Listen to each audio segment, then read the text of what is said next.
আসসালামু আলাইকুম। আমি মোহাম্মদ আল ফারুক বলছি সিলেটের মৌলভীবাজারের কুলাউড়া উপজেলার আমানীপুর গ্রামের আমানীপুর পার্ক থেকে।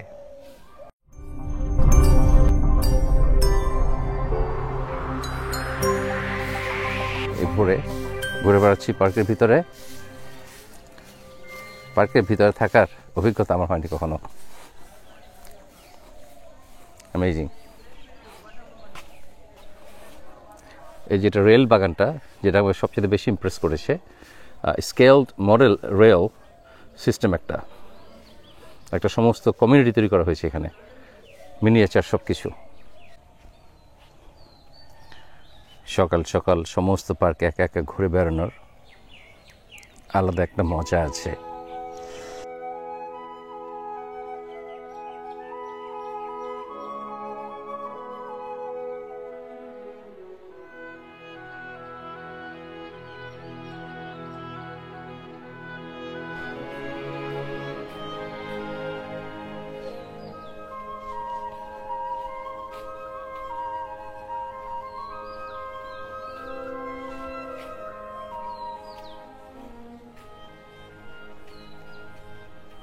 রাজহাঁসদের থাকার ঘরটা। কেমন আছো তোমরা? ক্ষুধা লেগে গেছে? মনে হয় তারা হাংরি। পার্কটা বিরাট বড় না, আবার একেবারে ছোটও না। এটা মেইনটেনেন্স প্রচুর সময় লাগে, প্রচুর খাটনি এটার পিছনে। ভাই যেটা বললেন গতকাল, যে এখানে যে বুনো বেড়াল, এরা এসে যখন এক বেড়াল আরেক বেড়ালের সাথে মারামারি করে এখানে, তখন অনেক অনেক কিছুই ক্ষতি হয়ে যায়, বিশেষ করে মিনিয়েচার এই বাগানে।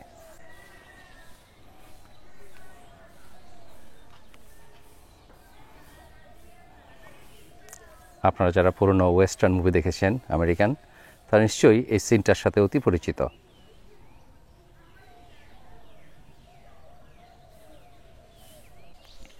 ওয়াও, ঝুকুর ঝুকুর ঝুকুর ঝুকুর করে ট্রেনটা আসছে।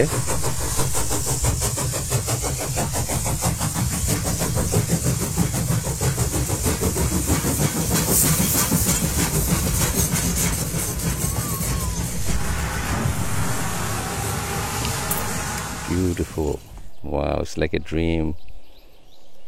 এত বড় এলাকা নিয়ে এরকম একটা স্কেল ডাউন মডেল ট্রেন, যেটা আবার চলে।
তো এখানে আমি একটু আগে সকালে এসে দেখেছিলাম যে ওরা সবাই পড়াশোনা করছে। তো প্রথমে শিওর ছিলাম না, পরে ওখানে যে টিচার যারা আছেন খুবই ইয়াং, কিন্তু তারা টিচার। বাবা, আপনারা কোনকে কী পড়েন অথবা কী কী পড়াশোনা করেছেন? আমি ইংলিশ অনার্স। ইংলিশ অনার্স, আচ্ছা। আপনি? আমার নাম মোহাম্মদ লুৎফুর রহমান, আমি পলিটিক্যাল সায়েন্স নিয়ে লেখাপড়া করছি এমসি কলেজ থেকে সিলেট। আর আপনার? আমার নাম মোহাম্মদ মাহবুবা আক্তার, আমি ডিগ্রি ফার্স্ট ইয়ার লেখাপড়া। আচ্ছা, ডিগ্রি ফার্স্ট ইয়ারের। ওকে, তো এখন এখানে ছাত্রছাত্রী আছে ক্লাস 5 থেকে একেবারে 10 পর্যন্ত। আর এদের বিভিন্ন ধরনের এদেরকে এনকারেজ করার জন্য বিভিন্ন পুরস্কার দেওয়ার ব্যবস্থা আছে। যারা নিয়মিত অ্যাটেন্ড করে অথবা ভালো রেজাল্ট করে তাদেরকে পার্ক থেকে পুরস্কার দেওয়া হয়। এবং এদের যে লেখাপড়ার খরচ, এটা সমস্তটাই পার্কের ফান্ড থেকে দেওয়া হয়। আসসালামু আলাইকুম, আমি coaching S M H coaching সেন্টারের শিক্ষক। তো এখানের ছাত্রছাত্রীদের মেধাবৃত্তির তালিকার আমরা করেছি এবং স্যারের সাথে আলাপ করেছি। স্যার এখানে মেধাবৃত্তি যারা পুরস্কৃত হবে তাদের জন্য বিভিন্ন ধরনের বই, বিভিন্ন ধরনের লেখাপড়ার বিভিন্ন সামগ্রী দিয়ে সহযোগিতা করবেন এই এস-এম-এইচ কোচিং সেন্টারের স্যার মহোদয়, ওনাকে ধন্যবাদ। এবং এখানে অনেক ছাত্রছাত্রী আছে, অসহায় ছাত্রছাত্রী লেখাপড়া করে যাতে ভবিষ্যতে কিছু করতে পারে এই আশা কামনা করেন স্যার। এবং স্যারের যে মহৎ উদ্দেশ্য কবুল হোক এবং স্যারের জন্য নেক হায়াত দান করেন আল্লাহ তাআলা, এসব আল্লাহর কাছে প্রার্থনা করি। এই বলে আমার বক্তব্য শেষ করছি। আসসালামু আলাইকুম। Thank you. বাবা, তোমার নাম কি? আমার নাম সৈয়দ রাকিবুল হাসান জাহিদ। তুমি কোন ক্লাসে পড়ো? এবার 7 এ। ক্লাস 7 এ পড়ো। তোমার বাবা মা কি করে? আমার আব্বু ওষুধ কোম্পানি চাকরি করে। কোথায়? ওষুধ কোম্পানি, ওষুধ মৌলভীবাজার। মৌলভীবাজার, জি। আচ্ছা, তুমি বড় হয়ে কি হতে চাও? ডক্টর হব। ডাক্তার হবে? পিএইচডি নাকি physician? Physiology. Thank you, good luck. আসসালামু আলাইকুম। ওয়ালাইকুম আসসালাম। এখন তোমার ফ্যামিলির কি হিস্ট্রি? তোমরা কয় ভাই বোন? তোমার বাবা মা কি করে? আমরা 5 বোন 2 ভাই। বাবা পার্কে চাকরি করেন। এই কি পার্কে চাকরি করে? জি। তুমি কোন ক্লাসে পড়ো? 10। ক্লাস 10 এ পড়ো তুমি? জি। মাশাআল্লাহ, দেখলে মনে ক্লাস 5 6 এ। আজকাল তোমরা ছোট ছোট বাচ্চারা ক্লাস 10 এ পড়ে, একজন অনার্স পড়ে।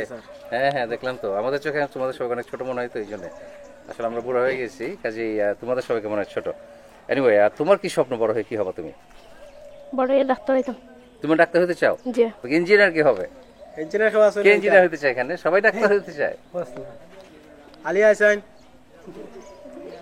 আচ্ছা, তোমরা সবাই মানুষের চিকিৎসা করতে চাও, চিকিৎসা সেবা দিতে চাও। Thank you, thank you. সালাম। SMH touch coaching centre Amanipur সান কুলাউড়া উপজেলা, মৌলভীবাজার জেলা। তো এই প্রতিষ্ঠান SMH touch coaching centre Syed Gasuddin Hossain পরিচালনা করছেন। উনি এই গ্রামের জন্য এবং গ্রাম ছাড়া পার্শ্ববর্তী অনেক গ্রামের জন্য অনেক কিছু করেছেন। এবং এই প্রতিষ্ঠান শুরু হয়েছে 1-3-2023 সাল থেকে। 23 সাল থেকে আজ পর্যন্ত ক্লাস শুরু হয়েছে। তো গত আমরা আগে ক্লাস 2 থেকে দশম শ্রেণী পর্যন্ত ক্লাস চলতো, কিন্তু এবার আমরা ক্লাস 5ম শ্রেণী থেকে পর্যন্ত এবং 10ম শ্রেণী পর্যন্ত আমরা ক্লাস আছে। তো আমরা এখানে এই প্রতিষ্ঠানে এই এস-এম-এইচ কোচিং সেন্টারে সৈয়দ গাসউদ্দিন স্যার অনেক কিছু করেন, নিঃস্বার্থভাবে মানুষের জন্য অনেক কিছু করেন, অনেক উদার মনের উনি মানুষ। এবং এখানে এই প্রতিষ্ঠানে আমাদের ক্লাস সপ্তাহে শুক্র শনি 2 দিন ফ্রিতে তিনি চিকিৎসা করে ঔষধ দেন। এবং অনেক মানুষ এখানে আসেন ফ্রিতে, কোনো টাকা ডাক্তারকে দেওয়া লাগে না এবং কোনো ওষুধের জন্য কোনো টাকা নেন না। তার এখানে কি সবাই একই স্কুলের ছাত্রছাত্রী? জি না, এখানে আছেন আলিয়ামজ উচ্চ বিদ্যালয়ে আছেন, বালিকা সুলতানপুর বালিকা উচ্চ বিদ্যালয়ে আছেন, তারপর টিলেগাঁও স্কুলে হাই স্কুলে আছেন এবং আমানিপুর প্রাথমিক বিদ্যালয়ে আছেন এখানে, এবং মাদ্রাসা রবিবাজার দারুসুন্নাহ আলী মাদ্রাসা এখানে আছেন, এবং বিজলি প্রাথমিক বিদ্যালয়ে অনেক আশেপাশে অনেক স্টুডেন্ট প্রতিষ্ঠানের ছাত্রছাত্রীরা বিভিন্ন প্রতিষ্ঠানে এখানে আসেন। আচ্ছা, থ্যাংক ইউ। এবং আপনাদের সবাইকে অনেক ধন্যবাদ। আর wish you all the best. Welcome. আমি গতকাল আলোর জন্য সুন্দরভাবে এই পদ্ম ফুলের কোনো ভিডিও বা ছবি নিতে পারি নাই, ভোরে ফুলগুলো ফুটে ভোরে, তো এটাকে দেখার জন্য আসছি এখানে এই পুকুরে। বিউটিফুল।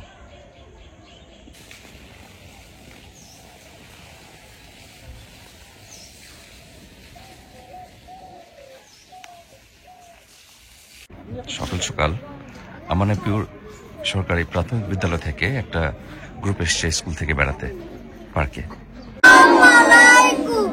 ওয়ালাইকুম আসসালাম। তোমরা আইসো, খুব খুশি হয়েছি। তোমরা হয়তো জানো না, আমিও কিন্তু স্কুলে পড়ছি কিছুদিন।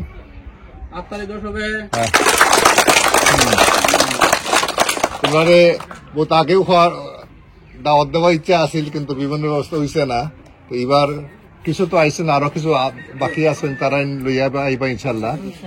আর তোমরা গড় হান্দা তো স্কুল, তোমরা নিশ্চয় আমরা বালা চাও, আমরা চাই যে তোমরা স্কুলটা ভালো হোক, সুন্দর হোক। আমরা পরে মাস্টার সাহেব তানের লগে বইয়া আমরা আর কি তা করতাম পারি স্কুলের লাগি দেখুন আর কি এই এলাকার উন্নতি বা স্কুল। আপনার তো যেদিনও আসেন, আপনার তো নিশ্চয়ই আরো কোনো বুথ সাজেশন দিতে পারবা। আমরা চেষ্টা করবো ইয়ে হওয়ার লাগে। আর বাচ্চাদের লাগে সামান্য একটু মিষ্টি বা চকলেট আছে, একটু ওয়াইলে আমরা দিব। হ্যাঁ,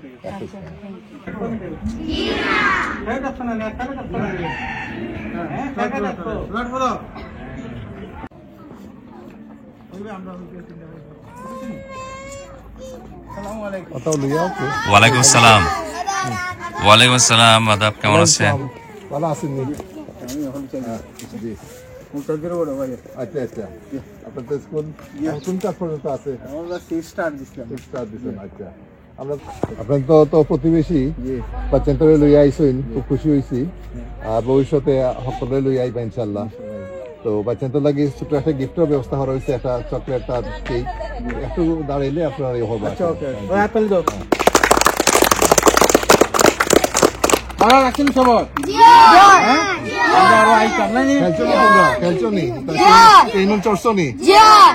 আচ্ছা, ঠিক আছে।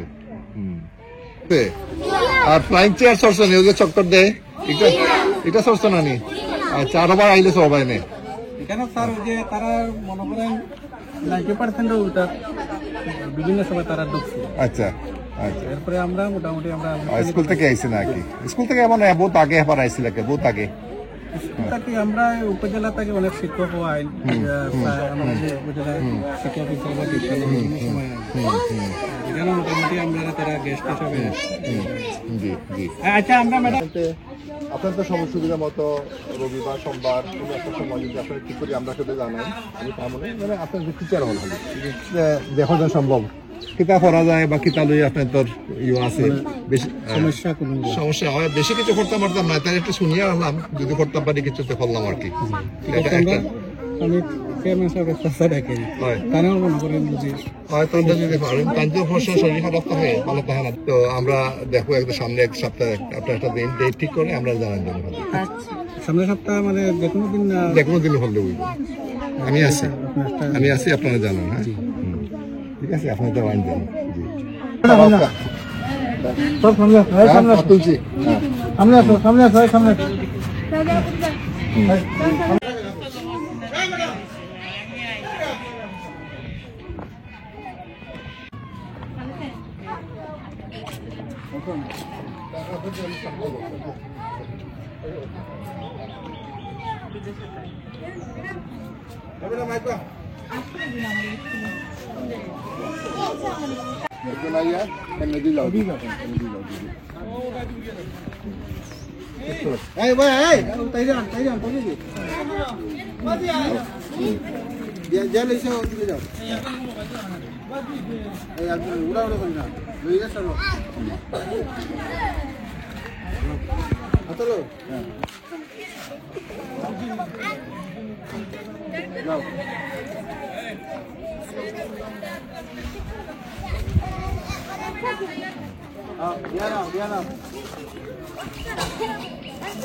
Gimana?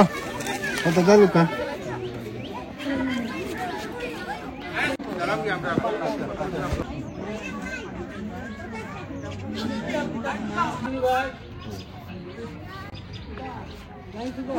Lain lagi na, lain itu ako. Kita tu sama dia ini, kita tak lagi.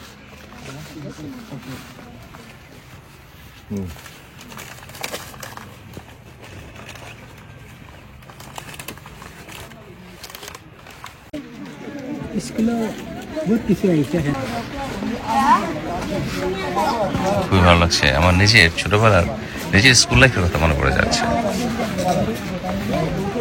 ছোট বাচ্চাদের সবাই একসাথে এসে যেভাবে এনজয় করছে এই পার্ক, অনেক এনজয় করেছে আজ সারা সকাল।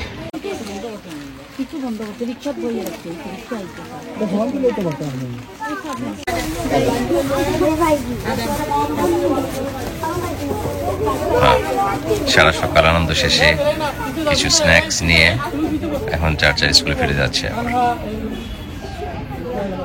স্কুলের বাচ্চাদের সাথে কিছু সময় কাটিয়ে এখন ভাইয়ের সাথে আমি স্কুল নিয়ে গল্প করছি। আপনি আপনার লাইফে প্রায় 11টা স্কুলে পড়াশোনা করেছেন। জি জি। আপনার কেন এত ডিফারেন্ট স্কুল কেন? আব্বার চাকরির সুবাদে আমাদেরকে বিভিন্ন জায়গায় যেতে হয়েছে। ইভেন আব্বা একবার পাকিস্তানে গেলেন ট্রেনিংয়ে, তখন আমরা আমার গ্রামের বাড়িতে আসলাম, তখন তার জন্য আমার গ্রামের বাড়িতেও আমরা পড়েছি।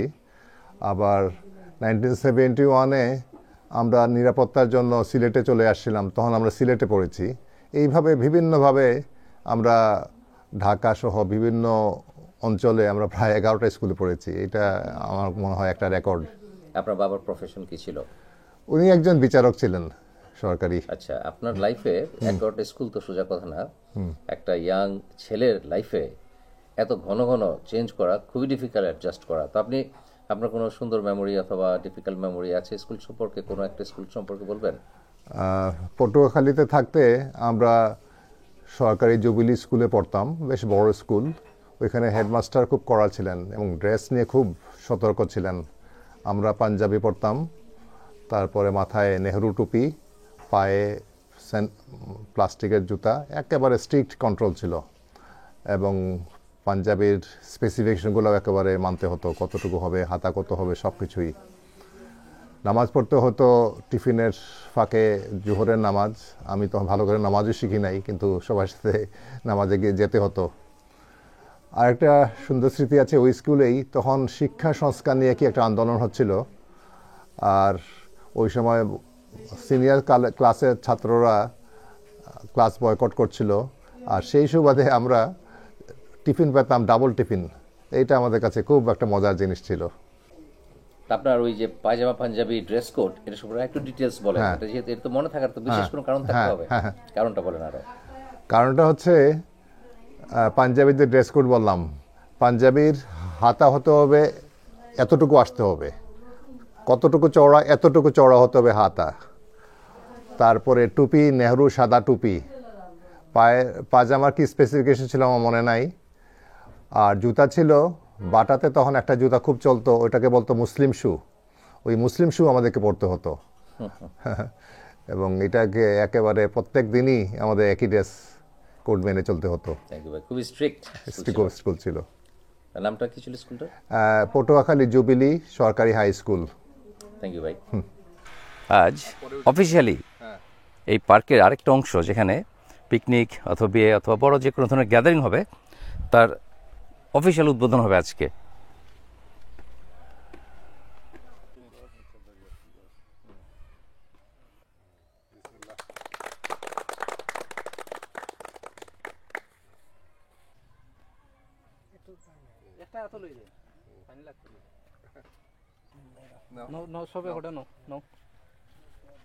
আর লগে কি নিমকি আছে নি? নিমকি আছে। আরেকটা নিমকিও খুলো।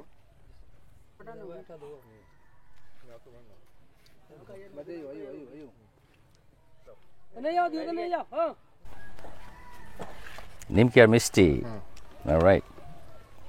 সাধারণত এখানে ভিজিটররা আসে 3টার পর, যদিও সকালে 11টা খুলে দেওয়া হয়। তবে আজকে বেশ জমজমাট ছিল। 2-3টা স্কুলের ছাত্রছাত্রী সব এসেছিল এবং তারা এনজয় করলো রাইডগুলো, কমপ্লিমেন্টারি, প্লাস ওরা খাবারটা পেয়ে খুব খুশি হয়েছিল। ভালো লেগেছে আমার দেখে। খুশি একটা সংক্রমিত ব্যাপার, দুঃখ তাই। একজনের খুশিতে অন্যজনের মন কিন্তু খুশি হয়ে ওঠে, কষ্টেও একই ঘটনা হয়। ডিপ ক্লিনিং হচ্ছে সব কিছুর উইকেন্ডের জন্যে।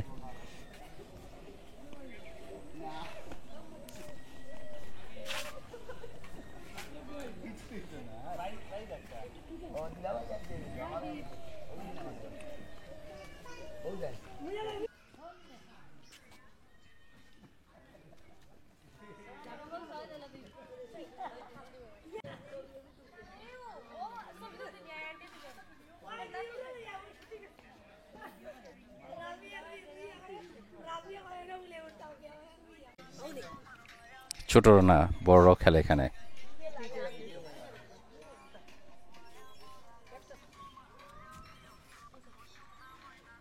ছিল সিলেট বাংলাদেশ একেবারে পূর্বে, একটু ঠান্ডা হবে ঢাকার সাথে, কিন্তু এখানে সকালে ভোরে একটু ঠান্ডা থাকে, রাতও বেশ ঠান্ডা পড়ে রাত 9টার পর। কিন্তু এই যে দুপুরবেলাটা এমন একটা গরম, হাঁসফাঁস করে একটা গরম, এবং কেমন যেন লাগে, মনে হয় যেন গায়ের ভিতরে রোদ ঢুকে যাচ্ছে। তারপর কিন্তু লোকজন বেড়াতে আসছে এখানে।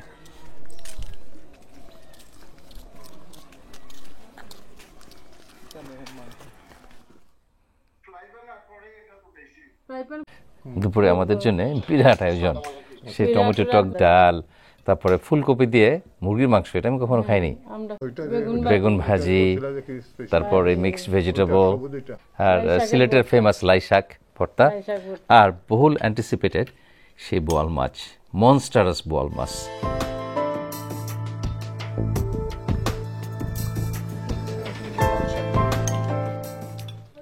বোয়াল মাছের পেটি।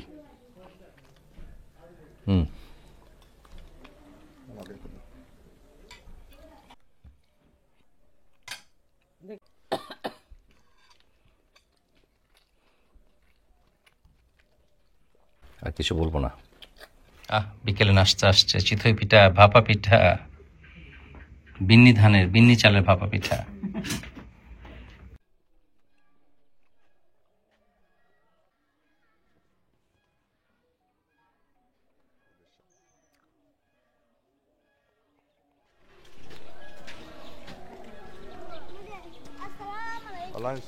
ওয়ালাইকুম আসসালাম, কেমন আছো?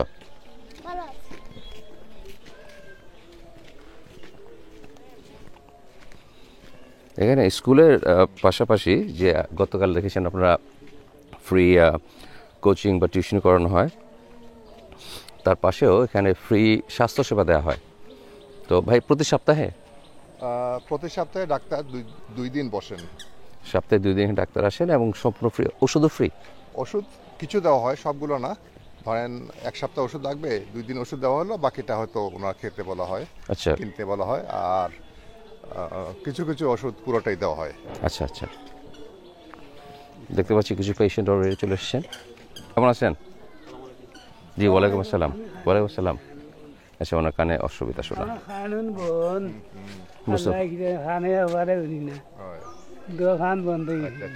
কান বন্ধ হয়ে গেছে। ওয়ালাইকুম আসসালাম, কেমন আছেন? জি, আসলে কেমন আছেন প্রশ্নটা জিজ্ঞেস করা ঠিক হচ্ছে না, কারণ তারা অসুস্থ, এই জন্যই দেখেন এসছেন।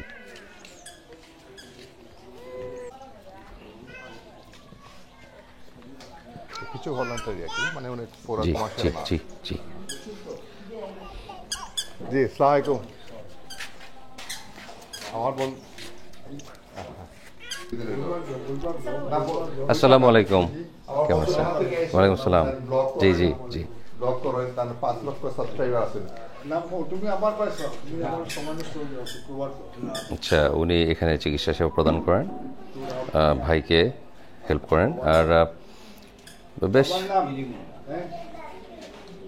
খুবই কনভিনিয়েন্ট একটা ব্যাপার। গ্রামের ভিতরে বাইরে যেতে হয় না, দূরে যেতে হয় না, প্লাস ফ্রি।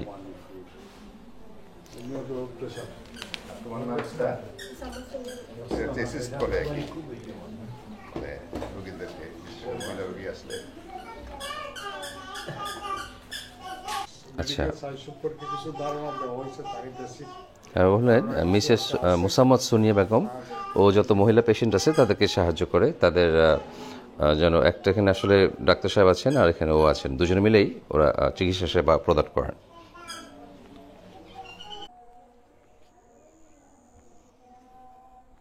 কি খবর? ভালো আছেন? ডাক্তার দেখাতে আসছেন না? জি জি। তো কি অসুবিধা কি? অসুবিধা হাই প্রেশার আর আমার হার্ট বাল্ব হয়েছে, হার্ট প্রবলেম হয়ে গেছে হার্ট। হার্টের প্রবলেম? জি জি। প্রেশার মাপি এই ওষুধ। উনি এসেছেন হার্টের সমস্যা নিয়ে। রাতে নাকি?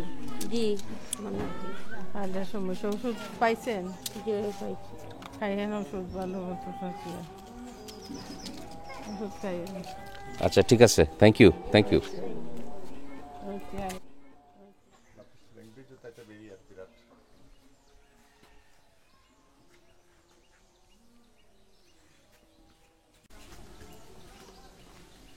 তো এটা হলো এখানে যে একটা মিনি মিউজিয়াম আছে, সেটা দেখতে আসছি। এটা হচ্ছে একটা ডল হাউস।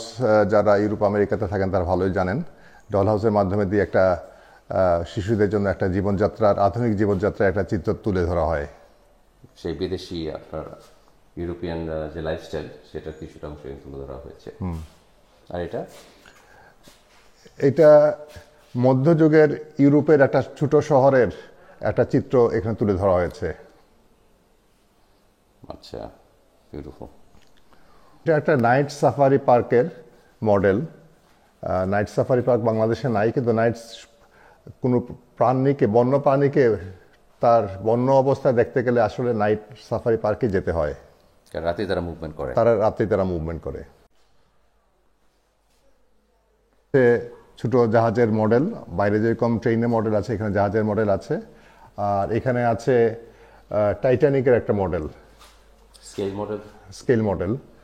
এবং পিছনে আছে ওই সময় যে টাইটানিক ডুবে গিয়েছিল, তখন যে নিউ ইয়র্ক টাইমসে যে ফ্রন্ট লাইনে আসছিল, ফ্রন্ট পেজে যে নিউজগুলো আসছিল, সেটার একটা রেপ্লিকা, ওই পেজের একটা রেপ্লিকা। আচ্ছা। অনেকগুলা জাহাজের মডেল আছে যেগুলা বিভিন্ন সময়ে আধুনিক প্রাচীনকালে কিংবা মধ্যযুগে যেগুলো চলতো। যেরকম পিছনের জাহাজটা হচ্ছে মিসিসিপি বোট, যেটা আমেরিকাতে একসময় খুব স্টিম বোট হিসেবে খুব প্রচলিত এবং প্রসিদ্ধ ছিল। এটা এখনো মনে হয় চলে? এখনো চলে, কিন্তু বেশি মূলত ট্যুরিস্টদের জন্য। এই নৌকাটা হচ্ছে একটা প্রমোত্তরী। আগেকালের জমিদার নবাবরা এই ধরনের, তখন তো আর ইয়ট ছিল না, তখন এই ধরনের বজরা নৌকা বলা হতো। এই ধরনের বজরা নৌকা করে উপরে তারা বসতেন, এবং এই নদীগুলোতে প্রমোত্তরী হিসেবে ব্যবহৃত। এটা বাংলাদেশ। আর পিছনেরটা হচ্ছে দ্বিতীয় মহাযুদ্ধকালে সাবমেরিনের একটা ক্রস কাট আউট, সেন্ট্রাল মধ্যের অংশটা। হ্যাঁ, একটা কাট আউট স্লাইড করে কাটা হয়েছে।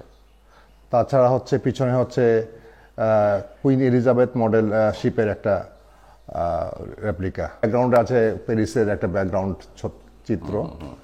সিমিলারলি এখানে লন্ডনের একটা ব্রিজ এবং পিছনে লন্ডন টেমস নদীর একটা চিত্র।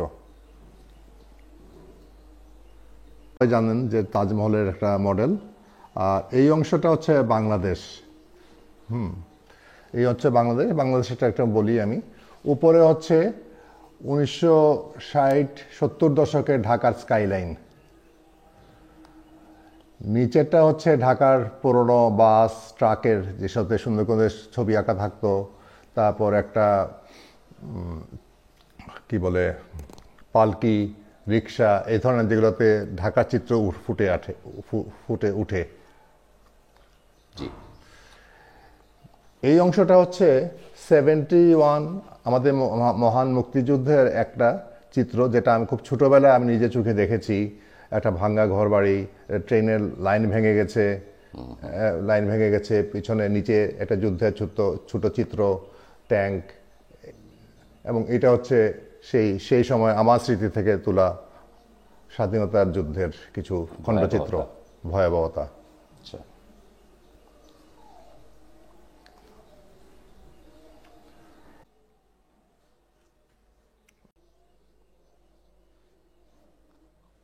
এখানে চাঁদের একটা ছোট্ট টুকরো আছে, উনি কালেক্ট করেছেন আমেরিকা থেকে। আমাদের টেকনোলজির যে ডেভেলপমেন্ট, সে হারিকেন, কুপি থেকে শুরু করে আস্তে আস্তে উপরে উঠেছি আমরা, তার একটা ডিসপ্লে দেওয়া আছে। ট্রানজিস্টর, রেডিও, সে টিউব, টেলিভিশন থেকে এলসিডি আর এলইডি, আর ডান দিকে দেখতে পাচ্ছেন সেই পুরোনো দিনের টেলিফোন, যেটা ঘরে ঘরে থাকতো, অনেকের ঘরেই থাকতো, অথবা পে ফোন। ছোট স্কেলের আচ্ছা, মডেল। আমরা তো দেখেছি বাগান ট্রেনের যে ব্যবস্থা, আর এটা হলো আরও ছোট মিনিয়েচার ভার্সন, কিন্তু ঘরের ভিতর।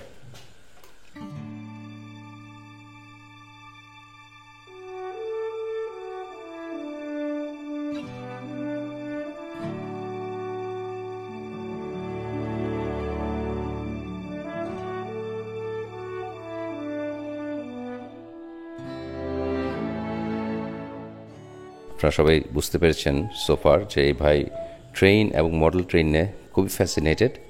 তার রিফ্লেকশন আমরা দেখতে পাচ্ছি এখানে বিভিন্ন সময়ের ট্রেনের বিভিন্ন ধরনের বগি। আচ্ছা, এই যে ট্রেনের সিগন্যাল লাইট। ট্রেনটি নিয়ে বীরশ্রেষ্ঠ মতিউর পাকিস্তান থেকে আসতে গিয়েছিলেন এবং সেখানে তো ওনার প্লেনটা ক্র্যাশ করে 71-এ, যেটা দিয়ে হিরোশিমার বোমা ফেলা হয়েছিল।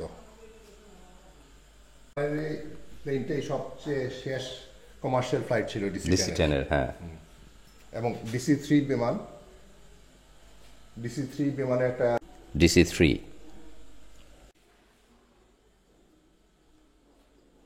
ব্যবহৃত বিভিন্ন ধরনের প্লেনের মডেল।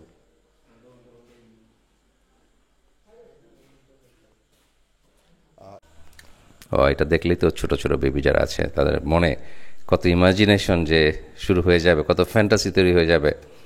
ওয়াও, এটা সমস্ত এয়ারপোর্টের লেআউট। অ্যাপোলো 11-এর যে মডিউল চাঁদে ল্যান্ড করেছিল সেটা ছবি। এটা ফিকশন সিনেমার স্টার ট্রেকের কিছু মডেল, স্টার ওয়ারের। ওয়েস্টার্ন কালচারের 3টা ঐতিহাসিক চরিত্র। উনি হচ্ছেন মানে ফার্স্ট আমেরিকান অ্যাথলেট উইদিন হিজাব। আচ্ছা, লেডি। উনি হচ্ছেন মেক্সিকান মহিলা, যিনি অ্যাকচুয়ালি আমাদের বেগম রোকেয়ার মতো মহিলা উন্নয়নের জন্য কাজ করেছেন। ইনি হচ্ছেন সেই আমেরিকান কৃষ্ণাঙ্গ মহিলা যিনি সম অধিকার নিয়ে বাসে রোজা পার্ক, হ্যাঁ, সাদা কালো সবার সমান অধিকার নিয়ে যিনি যুদ্ধ করেছেন। 11 চাঁদে অবতরণ করে, তখন সেই পেপারের হেডলাইন।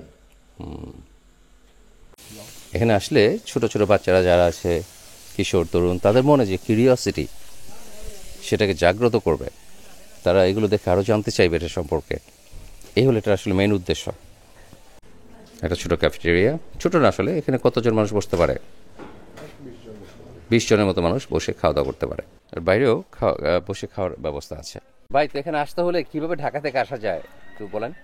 ঢাকা থেকে আসার 3টা উপায় আছে। একটা হচ্ছে আপনি ঢাকা থেকে সিলেটে আসলে 40 মিনিটে, এবং সিলেট এয়ারপোর্ট থেকে এখানে আসতে যে কোনো রেন্টে কার বা যে কোনো গাড়িতে আসলে 2 ঘন্টার মতো লাগে। এটা হচ্ছে একটা উপায়। দ্বিতীয় হচ্ছে ঢাকা সিলেট অনেকগুলো ট্রেন আছে, এবং সব ইন্টারসিটি ট্রেনই কুলাউড়ায় থামে। সেই ইন্টারসিটি ট্রেনে আপনি কুলাউড়ায় নামলে কুলাউড়া থেকে যে কোনো বাহন নিয়ে আসলে এখান থেকে আধা ঘন্টা লাগে। আর একটা হচ্ছে ঢাকা থেকে সরাসরি বাই রুট নিয়ে আসা, সেটা ঢাকা থেকে শ্রীমঙ্গল হয়ে আসলে 6 ঘন্টার মতো লাগে। এখানে আশেপাশে খুব বেশি দূরে না, বেশ কয়েকটা রিসোর্ট আছে। কোনটা কোনটা আছে ভাই এখানে? গ্র্যান্ড সুলতান আছে, বেশ কয়েকটা রিসোর্ট আছে, তার মধ্যে একটা হলো গ্র্যান্ড সুলতান। আশেপাশে এখানে দেখার অনেক জায়গা আছে, হামহাম ঝর্ণা কাছে, শ্রীমঙ্গল থেকে, হ্যাঁ, শ্রীমঙ্গল তো একটা মানে খুব পরিচিত মানে পর্যটন এলাকা। শ্রীমঙ্গল তো আপনারা জানেন, শ্রীমঙ্গল থেকে এখানে আসতে 1 ঘন্টা লাগে। আর শ্রীমঙ্গলে অনেক পর্যটনের ব্যবস্থা আছে, থাকার ব্যবস্থা আছে। কাছাকাছি আমাদের এখান থেকে 40 মিনিট দূরে গ্র্যান্ড সুলতান আছে, তারপর আরও কিছু রিসোর্ট আছে 1 ঘন্টার ডিস্টেন্সের মধ্যে। হাকালুকিও কাছাকাছি। তো শ্রীমঙ্গল, কুলাউড়া, এই এরিয়াতে অনেক জিনিসের সাথে এটাকেও একটা গন্তব্য হিসেবে ধরে নেওয়া যায় আর কি। হিউজ লার্জ চিংড়ি ভাজা হচ্ছে, আর আমাদের সেই মনস্টার সাইজের বোয়াল মাছের পেটি ভাজা হয়েছে। ওয়াও,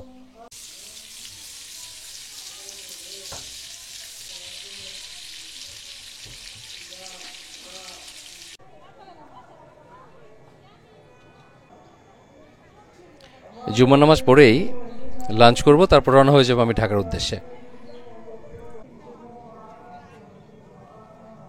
আমরা ভাইদের পারিবারিক মসজিদে যাচ্ছি জুম্মার নামাজ পড়তে।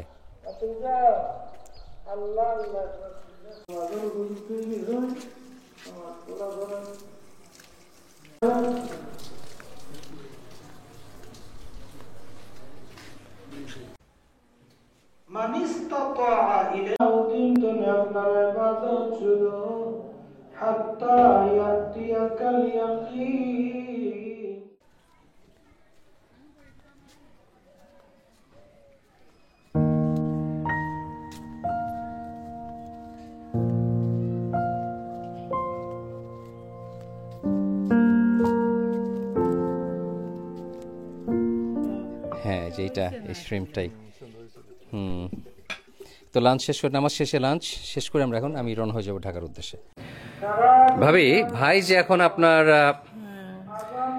এই যে এইভাবে টাকা পয়সা খরচ করে সময় দেয় এই পার্কের পিছনে, এটার উপর আপনার কি আপনার ধারণা কি, আপনার কিরকম, আপনার ফিলিংসটা কিরকম? খুবই ভালো সে যে এটা পার্কটা করছে, কিন্তু আমি খুব আছি আর কি বলবো। আপনার মনে কোনো খারাপ ফিলিংস নাই যে টাকা পয়সা ওয়েস্টেড হচ্ছে এইভাবে? আমি খুব আছি, ভালো ফিল করি আর কি, ভালো। আপনি ভাইকে সাপোর্ট করেন সব দিয়ে, আমি দেখলাম আপনি খুবই প্রাউড। হ্যাঁ, খুব প্রাউড। এবং আপনি যে ভাইকে যে সাপোর্ট দিয়ে যাচ্ছেন, এই জন্য ভাই আপনাকে ধন্যবাদ। নাহলে ভাই তো এটা এত সুন্দরভাবে করতে পারতো না। খুব হ্যাপি আছি এটা নিয়ে। থ্যাংক ইউ ভাই। আমার ছেলে মেয়েরাও আছে, জি জি, খুবই আছে, খুশি আছে। তাই ভবিষ্যতে একটা চিন্তা করে মানুষের প্রতি একটু সহানুভূতি আছে। হ্যাঁ, আপনি আপনার ভাই, আপনারা দুজনে এই গ্রামের ছেলে মেয়েদের জন্য এবং এই লোকাল পপুলেশন যেটা করেছেন সেটা সত্যি প্রশংসার যোগ্য। থ্যাংক ইউ আপনার দুজনকেই। ঠিক আছে, থ্যাংক ইউ ভাই। লাঞ্চ শেষে এখন আমার ফিরে যেতে হবে। আসলে যত ভালোই কিছু যাই থাকুক না কেন, তার একটা এন্ডিং আছে। তো এখন আমি ভাইকে আসলে বিশেষভাবে থ্যাংক ইউ দিতে চাই ভাবিকেও, কারণ ভাবির অনুপ্রেরণা না থাকলে ভাই এত দূর মনে হয় না আসতে পারতেন। আর কাজে ভাবি আপনাকে বিশেষ ধন্যবাদ। আপনাকেও ধন্যবাদ। এত সুন্দর একটা এই জায়গা তৈরি করেছেন, আপনার পার্ক তৈরি করেছেন, আমানিপুর পার্ক। একেবারে প্রত্যন্ত অঞ্চলে, বাংলাদেশের প্রত্যন্ত এক গ্রামে আপনার এখানে কিশোর কিশোরী, ছোট ছেলে মেয়ে সবার জন্য যে একটা বিনোদনের ব্যবস্থা, যেটা এখানে একেবারেই অ্যাভেলেবল না। তারা শহরের যে সুযোগ সুবিধা, একটা সুন্দর পরিবেশ বান্ধব পরিবেশ যেখানে সে তারা এনজয় করবে একটা দিন, তার জন্য খুবই সুন্দর পরিবেশ। ভাই আপনাকে অনেক অনেক ধন্যবাদ যে আপনি আপনার এলাকার জন্য এত সুন্দর একটা ব্যবস্থা করেছেন। আপনাকেও ধন্যবাদ। না, আপনাকেও ধন্যবাদ যে আপনি আসছেন। আপনার তো আমি অনেক দিনের পুরনো ফলোয়ার, এখন নিজেকে আপনাকে খুব আপনই মনে হয়। আর এবার আসার পরে নিজে মনে হচ্ছে যে আপনি সত্যিই আমাদের খুবই আপনজন, এবং এই সম্পর্ক ইনশাল্লাহ থাকবে আমাদের। আর আমি আপনাকে আবার ধন্যবাদ জানাই। আর আপনি যেটা বলছিলেন যে আমার ওয়াইফ রিমা এই প্রজেক্টে সবসময় সে আমার পাশে ছিল, এখনও আছে এবং উৎসাহ দিয়ে যাচ্ছে। আর তার জন্য আমরা এখানে এসে এনজয় করি, আর একসাথে আমরা আসলে ভালো লাগে আমাদের। আপনিও কোনদিন ফ্যামিলি নিয়ে আসলে আমাদের সবাই আসবেন, তাদেরকে নিয়ে আপনার দাওয়াত রইল ইনশাল্লাহ। ভাই আমাকে সে 2 বছর আগে রিকোয়েস্ট করেছিলেন আসার জন্য, সময় করতে পারিনি। ফাইনালি এবার আসতে পেরেছি, এবং আসতে পেরে আমি অত্যন্ত খুশি যে এখানে আমি একটা ভালো এক্সপিরিয়েন্স পেলাম, এবং আশা করি আপনারা এনজয় করেছেন। ভালো থাকবেন সবাই, ইনশাল্লাহ দেখা হবে অন্য কোথাও, অন্য কোনো একদিন। আল্লাহ হাফেজ। আল্লাহ হাফেজ।